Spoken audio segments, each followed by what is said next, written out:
এবার আমাদের বিরুদ্ধে নির্বাচনে দাঁড়িয়েছে একটি ধর্মভিত্তিক রাজনৈতিক দল, তারা ধর্ম নিয়ে ব্যবসা করতে চায়।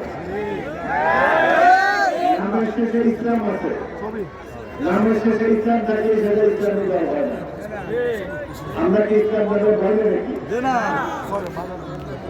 পাঁচ ওয়াক্ত নামাজ পড়ি, আমার মেয়ে ছোট মেয়ে তাহাজ্জুদের নামাজও পড়ে, 2 বার হজ করেছি, আমার আম্মা তদবির করতেন।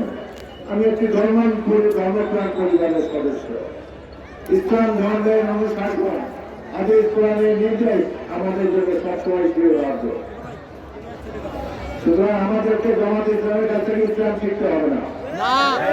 আমরা জন্মগতভাবে মুসলমান আছি। জামাত ইসলামের মহিলারা আপনাদের বাড়ি বাড়ি যায়, মহিলাদেরকে বুঝায় ফুলকপি দাঁড়িপাল্লা ভোট দিলে বেহেশতে চলতে যাবে না। ইসলাম ধর্মে এই ধরনের কোনো বিধান নাই। নামাজ বেহেশতে চালু, রোজা নামাজ করবেন, হজ জাকাত কালেমা 5টা স্তম্ভের প্রতি আনুগত্য স্বীকার করবেন, ইনশাআল্লাহ আপনারা বেহেশতে যেতে পারবেন। ভোট দিয়ে বেহেশতে যাওয়ার কোনো সুযোগ নেই আমাদের ধর্মে। এটা হলো মিথ্যা প্রতারণামূলক প্রচারণা।